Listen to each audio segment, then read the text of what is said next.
Papa, Robin, comment il est monté au bandi? Comment il est balaki, monté balaki mouké. Et ça a dit à quoi?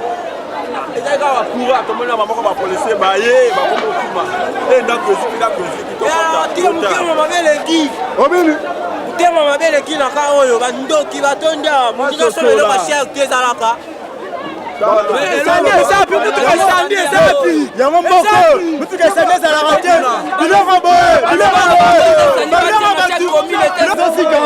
Awa toza wapi? Toza na kan fungula na Itaga. Juste na kan fungula na Itaga na Haïti juste à côté école. Bato basalaka o babomaka moto. Bato babomaka moto, mituka na bango e bato babomaka moto wana. Baza ba policier. Mituka babomaka moto. Babandaka bomaka moto, mituka na bango wana e bandaka liboso kolala awa. Nako tiezo zika ka militaire kan fungula eza awa balina ebele eza awa. Haïti ezo zika. Moni place yoyo. Bango pelande bavanda place anti esandi ezalaka na rond-point Mandela. Menda ko bandi ko zika banda kala.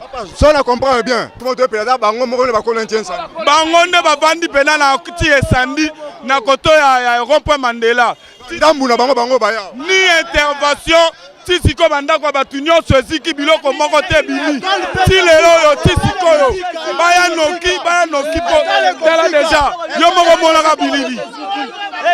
École outi ko libérer ba gens fo mokuna na kati.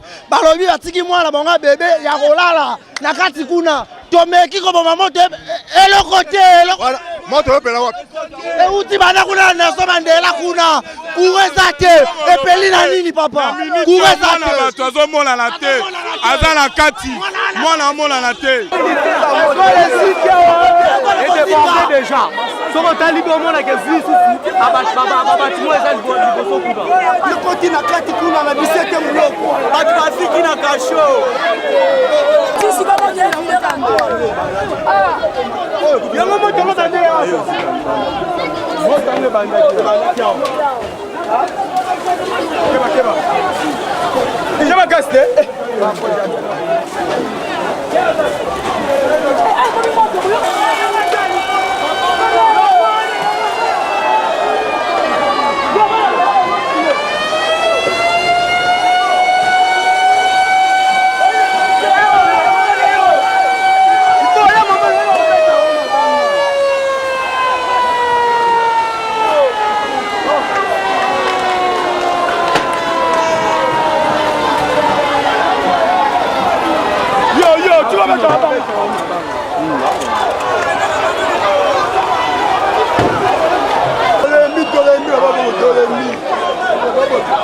Awa toza na commune nini moto to mozo peleza dia quoi. Bon awa toza na commune ya Lingwala na Kalufungula na kan Haïti kan oyo ya pire o babenge Haïti batongela bango bandaku ya mabaya comment agent de l'ordre batongele ndako ya mabaya tala victime salami eza mapasi pour na biso peuple congolais. Il paraît que bana be baziki na kati kuna. Bon, en plus que bana baziki na kati ba soda mususu baza na kati ya musala. En tout cas, ba agent de l'ordre na biso bakoki ko vivre boyete.